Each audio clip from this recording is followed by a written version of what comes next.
Indian electric വാഹന വിപണി വളരെ വേഗത്തിൽ വളരുകയാണ്. ലോകത്തിലെ ഏറ്റവും വലിയ ഇലക്ട്രിക് വാഹന നിർമ്മാതാക്കൾ പോലും ഇന്ത്യയിൽ ഒരു ശാഖ വളർത്തിയെടുക്കാൻ ആഗ്രഹിക്കുന്നു. എലോൺ മസ്കിന്റെ നേതൃത്വത്തിലുള്ള ടെസ്ല ഇപ്പോഴും ഇന്ത്യൻ വിപണിയിൽ പ്രവേശിക്കാൻ തയ്യാറെടുക്കുമ്പോൾ ചൈനീസ് ഇലക്ട്രിക് വാഹന നിർമ്മാതാക്കളായ BYD രാജ്യത്ത് നിലയുറപ്പിച്ചിട്ടുണ്ട്.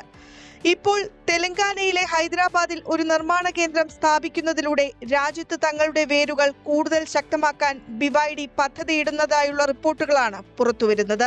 BYD ഹൈദരാബാദിനടുത്ത് ഒരു ഉൽപാദന യൂണിറ്റ് സ്ഥാപിക്കാൻ തയ്യാറെടുക്കുകയാണെന്നാണ് റിപ്പോർട്ട്. ഇത് തെലങ്കാന BYD ഫാക്ടറിക്ക് ആതിഥേയത്വം വഹിക്കുന്ന ആദ്യത്തെ ഇന്ത്യൻ സംസ്ഥാനമാകുമെന്ന് റിപ്പോർട്ട്.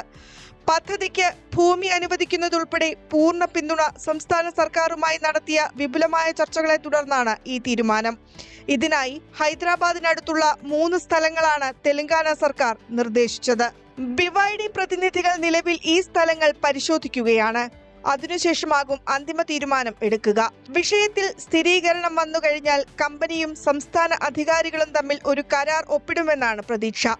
പദ്ധതി ആസൂത്രണം ചെയ്തതുപോലെ മുന്നോട്ടു പോയാൽ വൈദ്യുത വാഹന മേഖലയിലെ ഏറ്റവും വലിയ സ്വകാര്യ മേഖലയിലെ നിക്ഷേപങ്ങളിലൊന്ന് തെലങ്കാന നേടും. ഹൈദരാബാദിൽ 85,000 കോടി രൂപ നിക്ഷേപിക്കാൻ BYD ആലോചിക്കുന്നുവെന്നാണ് പുറത്തുവരുന്ന റിപ്പോർട്ടുകൾ. BYDയുടെ ഇന്ത്യയിലെ ആദ്യത്തെ നിർമ്മാണ യൂണിറ്റ്. BYD ഇതുവരെ ചൈനയിൽ നിന്നും ഇലക്ട്രിക് വാഹനങ്ങൾ ഇന്ത്യയിലേക്ക് ഇറക്കുമതി ചെയ്യുകയായിരുന്നു. ഇത് ഉയർന്ന ഇറക്കുമതി തീരുവകൾ ഈടാക്കുന്നതിന് കാരണമാകുന്നു. ഇന്ത്യയിൽ ഒരു നിർമ്മാണ യൂണിറ്റ് സ്ഥാപിച്ചാൽ ചെലവ് ഗണ്യമായി കുറയ്ക്കുകയും വിൽപ്പന വർദ്ധിപ്പിക്കുകയും ചെയ്യുമെന്നാണ് റിപ്പോർട്ടുകളിൽ പറയുന്നത്. കഴിഞ്ഞ 2 വർഷമായി ഇന്ത്യയിൽ ഒരു ഉൽപാദന കേന്ദ്രം സ്ഥാപിക്കുന്നതിനുള്ള ഓപ്ഷനുകൾ BYD പരിശോധിച്ചു വരികയായിരുന്നു. എന്നിരുന്നാലും ചൈനീസ് നിക്ഷേപങ്ങൾക്കായുള്ള കർശനമായ നിയന്ത്രണങ്ങളാണ് പദ്ധതി ഇത്രത്തോളം വൈകാൻ കാരണം. 2023 ഒരു ഇലക്ട്രിക് വാഹന നിർമ്മാണ കേന്ദ്രം സ്ഥാപിക്കുന്നതിനുള്ള BYDയുടെയും ഹൈദരാബാദ് ആസ്ഥാനമായുള്ള പങ്കാളിയായ മേഘ എഞ്ചിനീയറിംഗ് ആൻഡ് ഇൻഫ്രാസ്ട്രക്ചേഴ്സ് ലിമിറ്റഡിന്റെയും $1 ബില്യൺ നിക്ഷേപ നിർദ്ദേശം ഇന്ത്യൻ സർക്കാർ നിരസിച്ചതായി മാധ്യമ റിപ്പോർട്ടുകൾ പറയുന്നു. വിപുലീകരണ പദ്ധതികൾ. നിർമ്മാണ കേന്ദ്രത്തിനു പുറമെ ഇന്ത്യയിൽ 20 ജിഗാവാട്ട് ബാറ്ററി നിർമ്മാണ പ്ലാന്റ് സ്ഥാപിക്കാനും BYD പദ്ധതിയിടുന്നു. അടുത്ത 5 മുതൽ 7 വർഷത്തിനുള്ളിൽ പ്രതിവർഷം ഉൽപാദനശേഷി 6 ലക്ഷം ഇലക്ട്രിക് വാഹനങ്ങളായി ഉയർത്താനാണ് കമ്പനി ലക്ഷ്യമിടുന്നത്. ഈ വിപുലീകരണത്തിന് BYDയിൽ നിന്ന് ഗണ്യമായ നിക്ഷേപം ആവശ്യമായി വരും.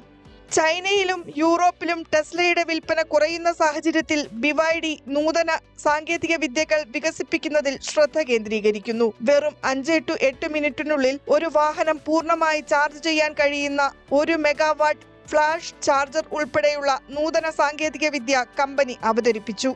ഈ മുന്നേറ്റം ഒരു EVയെ ഒറ്റ ചാർജിൽ 400 കിലോമീറ്റർ വരെ സഞ്ചരിക്കാൻ അനുവദിക്കുന്നു.